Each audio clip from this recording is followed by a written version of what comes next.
आप क्या है बेसिकली वाइस प्रेसिडेंट से कंपनी में चाय पिलवाने का काम करा रहे हो।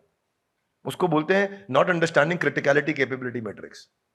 घर का आदमी है, कोई बात नहीं, पिला दे आज चाय, तू ही पिला दे तो वो पिला देगा, लेकिन आपने उसका सही इस्तेमाल नहीं किया, उस टैलेंट का आपने उसके पोटेंशियल का सही इस्तेमाल नहीं किया।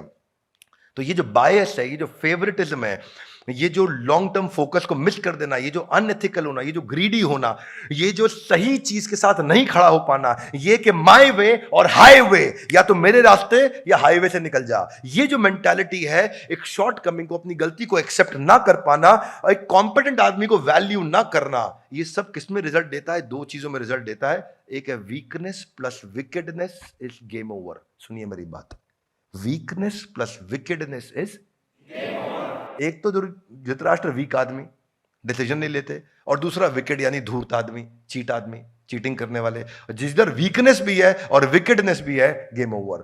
दैट इज द पहला श्लोका का सार ऑफ धृतराष्ट्र। जो बिजनेस ओनर का ये पता है, ये इनकॉम्पिटेंट मैनेजमेंट और ये फेटल मिस्टेक से ब्लंडर क्या होता है। एक कॉर्पोरेट कहानी सुनाता हूं अमेरिकन आपको, एनरॉन की केस स्टडी समझो, 1 मिनट में जिंदगी में नई चीज समझ आएगी। एनरॉन एक अलग ही केस स्टडी है दुनिया की। 2001 में एनरॉन का 1 साल का रेवेन्यू था $100 बिलियन। कितना? मिलियन नहीं, बिलियन। बिलियन क्या होता है? बिलियन, $100 बिलियन, थोड़ा समझ लेते हैं हम लोग। $1 बिलियन कितना हो गया? 8,000 करोड़। $10 बिलियन 80,000 करोड़। $100 बिलियन 8 लाख करोड़ का रेवेन्यू एनरॉन कर रहा है 1 साल में 2001 के अंदर। क्योंकि लीडरशिप कॉम्पिटेंट थी, लेकिन धूर्त थी, चालाक थी, चीट थी। वो कंपनी एनरॉन जो 2001 की शुरुआत में 8 लाख करोड़ का रेवेन्यू कर रही थी, 2001 में 8 लाख करोड़ बहुत था भाई लोग, समझ लीजिए। और 2001 के अंत में वो कंपनी बैंकरप्ट, दिवालिया हो गई, जीरो हो गई। क्या हो गई? समझ में आ रहा है? तो ये कहावत बन गई। क्या कहावत बन गई? अगर कोई इनडिफीटेबल है, अगर कोई ऐसा आदमी है जिसको डिफीट नहीं किया जा सके, जिसको हराया नहीं जा सके, और वो ऐसे हार जाए कि 8 लाख करोड़ से जीरो पे आ जाए 1 साल में, तो उसको बोलते हैं तेरा एनरॉन हो गया। तेरा क्या हो गया? तेरा एनरॉन हो गया। तो एनरॉन का एनरॉन 1 साल में हुआ था। हो जाता ना भाई, किसी किसी का एनरॉन हो जाता है। कोडाक का भी एनरॉन हुआ है। कोडाक कितना बड़ा था, एनरॉन हो गया उसका। नोकिया का भी एनरॉन हो गया। कहावत बन गई। तू अगर खत्म हो गया तो मतलब तेरा एनरॉन हुआ है। क्या मेरी बात समझ आ रही है? पर धृतराष्ट्र इतने एफिशिएंट थे कि एनरॉन को एनरॉन होने में 1 साल लगा, धृतराष्ट्र को 18 दिन लगे। धृतराष्ट्र का 18 दिन में एनरॉन हो गया। उनका इतना भयंकर गेम ओवर हो। क्या मेरी बात समझ आ रही है?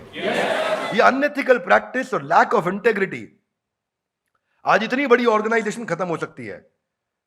और मजे की बात क्या है कि टॉप एग्जीक्यूटिव्स को मालूम है गलती है, वो लूप होल छुपा रहे हैं। वो आए बैंकर से, ऑडिटर से भी बोल रहे हैं इस पे पर्दा डालो, इसको छुपाओ। यही हुआ एनरॉन में। और यहां भी ऑडिटर थे। यहां ऑडिटर कौन थे? भीष्म पितामह, द्रोणाचार्य, कृपाचार्य, इन सबको खरीद लिया गया। कर्ण जैसे लोग, सबको अपना बनाया, सबको दबाव डाला और सबसे गलत काम कराया। क्या मेरी बात समझ आ रही है? बस यहां फंस गए।